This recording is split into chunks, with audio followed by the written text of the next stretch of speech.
Olá pessoal, boa tarde. Agora boa tarde, eu vou fazer mais uma live aqui, meu G15. Eu vou fazer sobre não devemos fazer acepção de pessoas.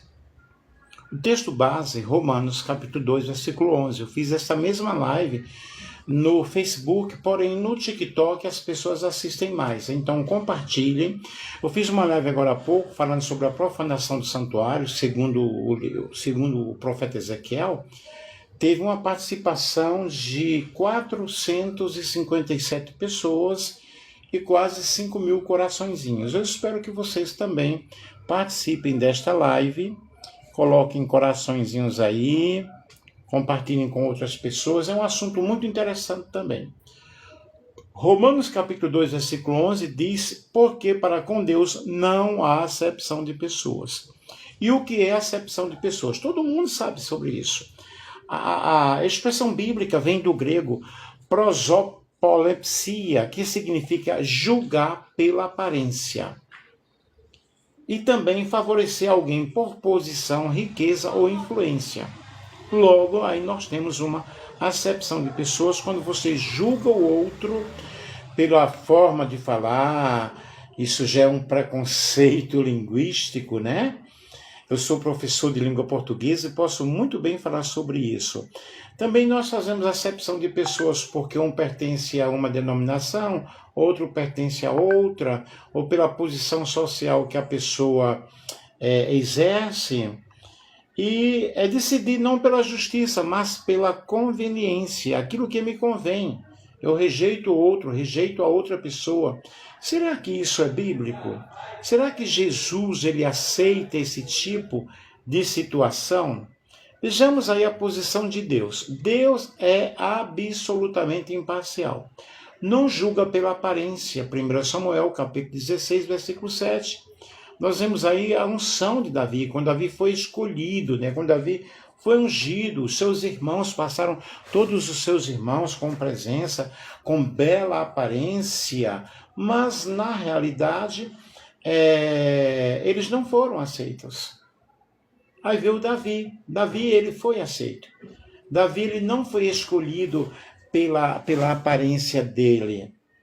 Davi ele não foi escolhido porque ele era o bonzinho, né? A escolha de Davi, ela é muito importante, é muito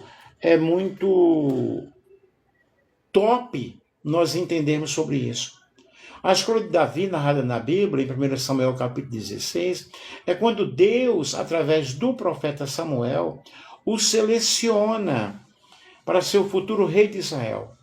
Não por sua forte força ou aparência, como os irmãos mais velhos, mas pelo seu coração, por ser um homem fiel e segundo o coração de Deus, mesmo sendo mais jovem e pastor de ovelhas, mostrando que Deus valoriza o interior e a obediência e não o exterior. Compreendam isso, que Deus não olha para a aparência. Deus não olha para o homem exterior. Nós vemos aí, nesse contexto de escolha, a rejeição de Saul. O rei Saul havia desobedecido a Deus, sendo rejeitado como rei. Samuel é enviado à casa de Jessé, e Deus envia Samuel à casa de Jessé em Belém, para ungir o novo rei entre os seus filhos. Os irmãos mais velhos, Samuel avalia os filhos mais velhos de Jessé, que eram altos e fortes, e Deus os rejeita. Deus não os aceitou.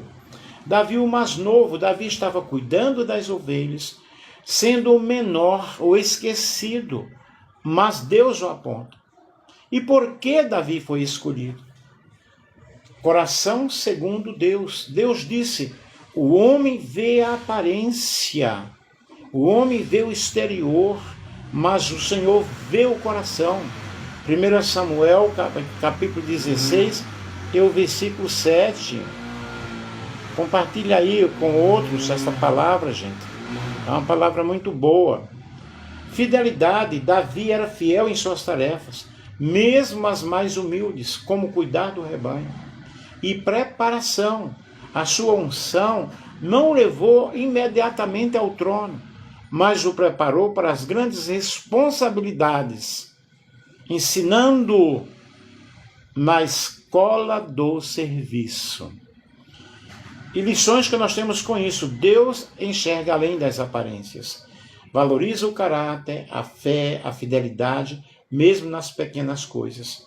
Davi se tornou o maior rei de Israel, e de cuja linhagem nasceu o Messias Jesus Cristo.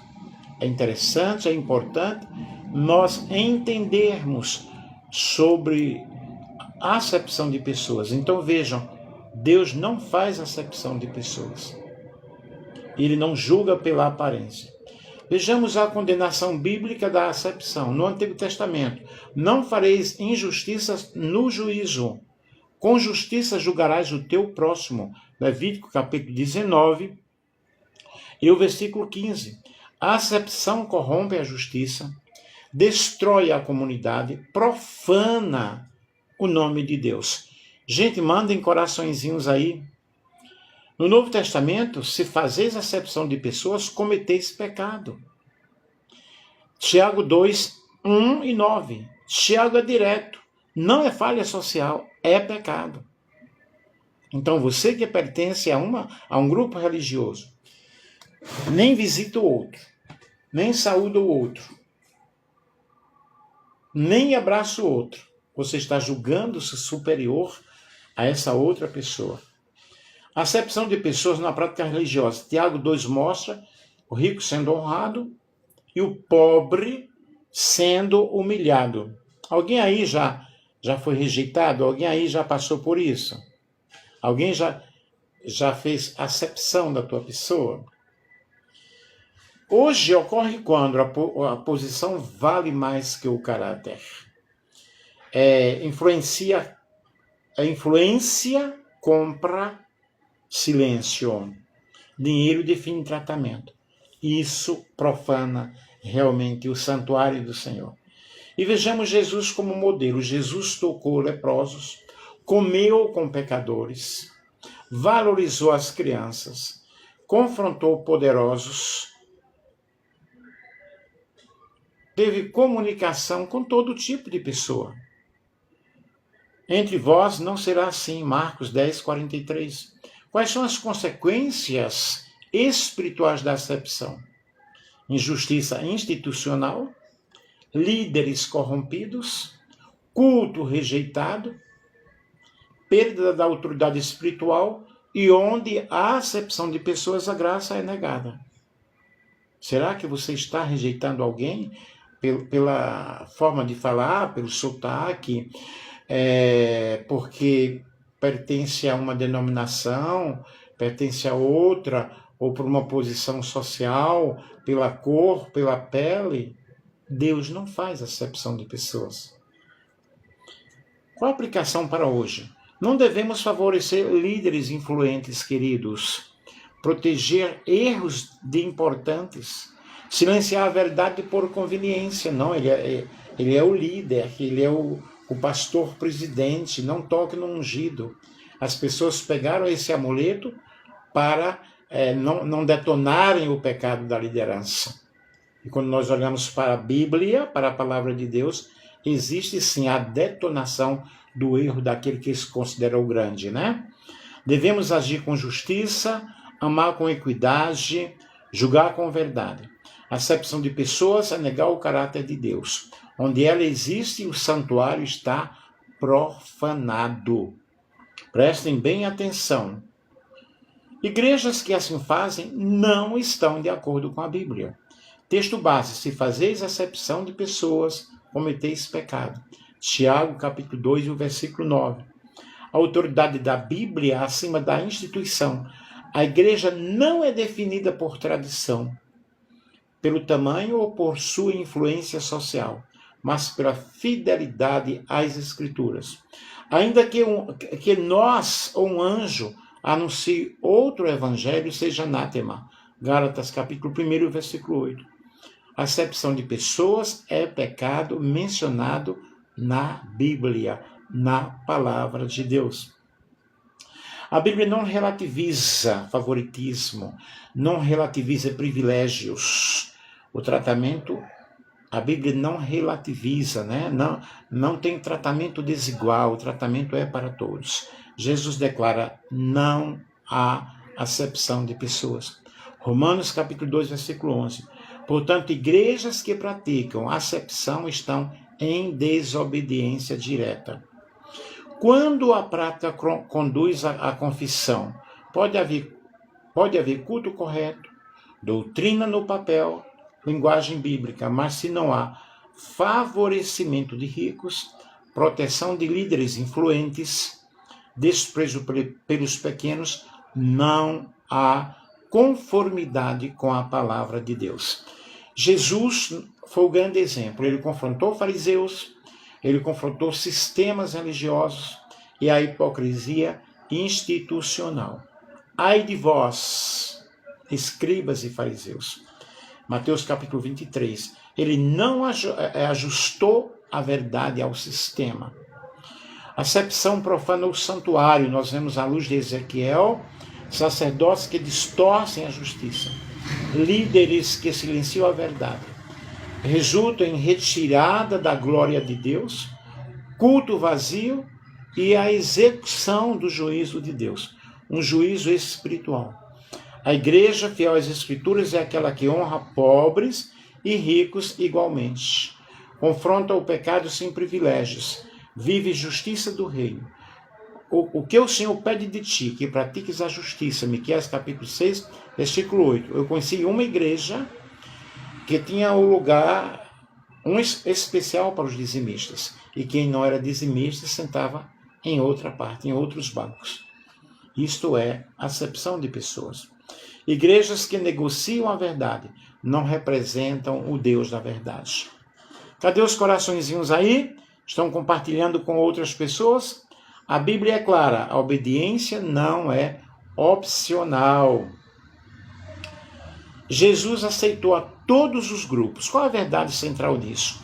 É Lucas capítulo 19, versículo 10. Porque o Filho do Homem veio buscar e salvar o que se havia perdido. Jesus não formou um grupo exclusivo. Ele abraçou, ele acolheu as pessoas, não rótulos. Jesus rompeu barreiras sociais, ele se aproximou de pobres. Lucas capítulo 4, versículo 18. De ricos, Zaqueu, o exemplo. Lucas capítulo 19, versículos 1 ao versículo 10. Doentes e marginalizados, Marcos capítulo 1, versículo 40 ao 42. De multidões, João capítulo 4. Lucas capítulo 8, versículo 1 ao 3, de mulheres, João capítulo 4, a mulher samaritana, Lucas capítulo 8, versículo 1 ao 3, e de crianças, Marcos capítulo 10, versículo 13 ao 16, onde a sociedade excluía, Jesus abraçava, Jesus incluía. Jesus acolheu pecadores, mas não aprovou o pecado. Nem eu te condeno, vai e não peques mais. João capítulo 8 e o versículo 11. Jesus recebe com amor, recebe com carinho, com paixão, com graça, chama ao arrependimento e transforma as pessoas. A aceitação não é aprovação, tá? Jesus ultrapassou barreiras religiosas, falou com os samaritanos, João capítulo 4, elogiou a fé dos gentios, Mateus capítulo 8, versículo 10, entrou na casa dos publicanos, Mateus capítulo 9, versículo 10 ao 13. Ele disse, misericórdia quero, não sacrifício. Jesus não fez acepção de pessoas. Quem quiser vir após mim, tome a sua cruz e siga-me. Marcos capítulo 8, versículo 34. O convite é para todos. O convite é abrangente, é universal. É um convite aberto. É um convite sem privilégios. O critério não é origem, é disposição de coração. Filho meu, dá-me o teu coração. É o convite que ele faz. O reino de Deus é inclusivo, mas exige conversão. Jesus aceita todos os grupos, todas as histórias, todas as feridas, porém ele chama todos a negar-se a si mesmo, a segui-lo e a viver em obediência. Implicações para a igreja. Se Jesus aceitou, a igreja deve acolher, sem exclusão, sem acepção, mas também deve ensinar a verdade com amor, com carinho, com justiça, chamar ao arrependimento, discipular com amor. Mas, infelizmente, nem sempre isso acontece. Jesus aceita todos, mas transforma todos os que o seguem. Onde há exclusão, Jesus não é refletido. Onde há graça sem verdade, o evangelho é mutilado. E a rejeição do outro é um fenômeno emocional, espiritual, social, e a Bíblia trata disso com muita clareza, com muita firmeza. Por que as pessoas rejeitam outras? De onde vêm as guerras e contendas entre vós? Não vem das paixões que guerreiam dentro de vós? Tiago, capítulo 4, versículo 1. A rejeição começa dentro do coração, não fora, pelo orgulho e senso de superioridade. Deus resiste aos soberbos. Tiago, capítulo 4, versículo 6.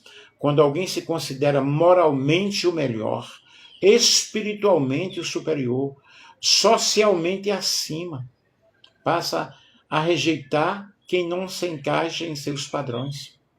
Aí nós temos um medo aí do diferente. A luz ia ao mundo, mas os homens amaram mais as trevas do que a luz. João capítulo 3, versículo 19. O diferente confronta, expõe inseguranças, ameaça zonas de conforto. Rejeitar é mais fácil do que conviver. Aí nós temos aí a falta do amor genuíno. Quem não ama não conhece a Deus, 1 João 4, versículo 8. A rejeição revela coração endurecido, religiosidade sem compaixão, fé sem fruto. Não há fruto, não há ação, não há obras. Feridas emocionais não tratadas, coração quebrantado e contrito, Deus aceita, Deus ouve, Deus atende, Deus perdoa. Salmo 51, versículo 17. Pessoas feridas ferem outras, projetam a sua dor, usam rejeição como defesa. Aí nós temos o legalismo religioso, né? Atam fardos pesados, Mateus capítulo 23, versículo 4, que eles mesmos, eles próprios não conseguem carregar. O legalismo mede pessoas por regras. Esquece a graça de Deus, que é o favor imerecido. Cria exclusões espirituais. E há um espírito de competição, há um espírito de comparação, comparando-se entre si. Segundo Coríntios, capítulo 10, versículo 12. Comparar gera inveja, gera competição, gera desprezo. Aí nós temos aí uma influência social e cultural muito forte. Não vos conformeis com este século, com este mundo. Romanos capítulo 12, versículo 2. A cultura ensina status, aparência, desempenho. A fé chama ao serviço, à ação, à compaixão, à humildade, à execução do amor. E é falta de entendimento do Evangelho. Nós somos aceitos no amado. Efésios capítulo 1, versículo 6. Quem não entende que foi aceito por graça, perdoado, sem mérito, nós não merecíamos. E agora nós fazemos acepção do outro, fazemos comparação com o outro. Aí a pessoa vai ter dificuldade em aceitar outras pessoas. E as consequências espirituais por rejeição, nós temos muitas divisões, igrejas adoecidas, enfraquecidas, testemunhos enfraquecidos, santuário sendo profanado cada dia, cada momento. E o caminho de Jesus foi rejeitado, Isaías 53, versículo 3, acolheu, abraçou os rejeitados, transformou os excluídos em discípulos e em pessoas nobres, e assim como eu vos amei, amai-vos uns aos outros. João capítulo 13, o versículo 34. E é o que nós precisamos fazer. As pessoas rejeitam outras porque não aprenderam a viver a graça de Deus. Compreendam isso, queridos. Quem experimenta a aceitação de Deus acolhe, abraça, inclui. ama, restaura, ajuda, perdoa, né? E Jesus pregou o amor. O ministério de Jesus é um ministério de verdade. Um novo mandamento vos dou, que vos ameis uns aos outros, assim como eu vos amei. João 13:34. E o centro da mensagem de Jesus não foi o ódio, nem a exclusão, mas o amor que transforma, o amor que perdoa. O amor como essência do ensino de Jesus, ele ensinou que nós devemos amar a Deus acima de todas as coisas e amar ao próximo, né? Como nós amamos a nós mesmos. Em resumo, toda a lei desses dois mandamentos depende de toda a lei e os profetas. Mateus 22, 37 ao 40. É um amor que ultrapassa limites. Jesus pregou amor ao próximo. Lucas capítulo 10, versículo 33 ao 37. Aos inimigos. Mateus 5, 44. Aos rejeitados, aos pecadores. Um amor que rompe barreiras sociais, barreiras religiosas, barreiras culturais. É um amor acompanhado de verdade. O amor de Jesus acolhe, perdoa, corrige, chama ao arrependimento e a verdade vos libertará.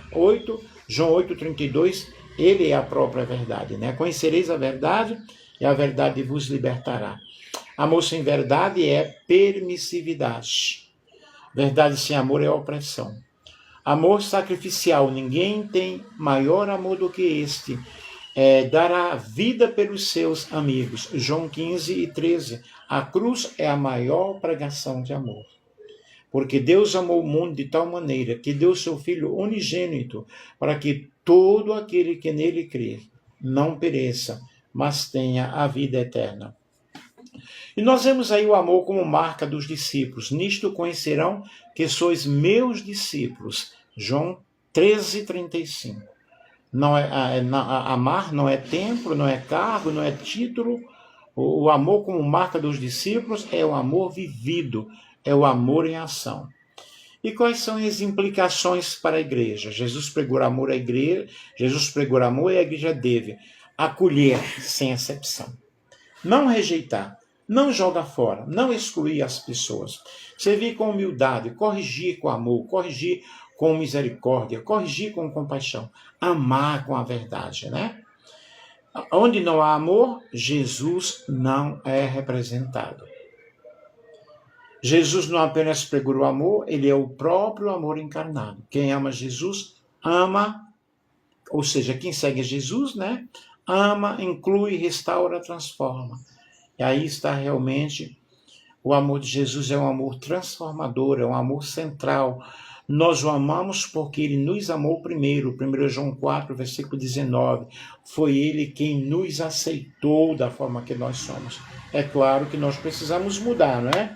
O amor de Jesus não é apenas sentimento, é poder que muda vidas. Amor que alcança o pecador. O Filho do Homem veio buscar e salvar o que se havia perdido. Lucas capítulo 19, versículo 10. Jesus amou publicanos, amou pecadores, amou marginalizados, amou os excluídos da sociedade. Mas não os deixou como estavam. Amor que perdoa e restaura. Os teus pecados estão perdoados. Lucas capítulo 7, versículo 48. Onde há perdão, a culpa cai, a dignidade volta, a vida recomeça. É o amor que chama a mudança, a restauração, não é? E vai e não peques mais. João 8:11. O amor de Jesus aceita, confronta, transforma. Graça não é licença para permanecer no erro, mas para ter uma vida transformada pelo poder de Deus. Amor que cura feridas profundas. Pelas suas pisaduras fomos sarados. Isaías 53, versículo 5. O amor de Cristo cura os rejeitados, restaura identidades, devolve a esperança. É um amor que gera uma nova vida. Se alguém está em Cristo, nova criatura é. Segunda carta de Paulo aos Coríntios, capítulo 5, versículo 17. A transformação é espiritual, é uma transformação moral, é uma transformação relacional. Amor que foi revelado na cruz, mas Deus prova o seu amor para conosco pelo fato de ter Cristo morrido por nós, sendo nós ainda pecadores. Romanos 5,8. A cruz não é derrota, é a maior prova do amor transformador. E as implicações para a igreja: quem experimenta esse amor não rejeita, não exclui, não faz acepção de pessoas, ama como foi amado. Onde o amor de Jesus governa, as vidas são transformadas, são restauradas. E o amor de Jesus não apenas escolhe, ele recria o ser humano por dentro. Portanto, que nós possamos aprender a não rejeitar as pessoas, a não fazer acepção de pessoas. Fica aí a mensagem expositiva que eu trouxe para vocês neste dia do ano, 2026, que nós possamos aprender com Jesus, porque nós aprendemos o que é bom com Ele. Um grande abraço, um grande beijo.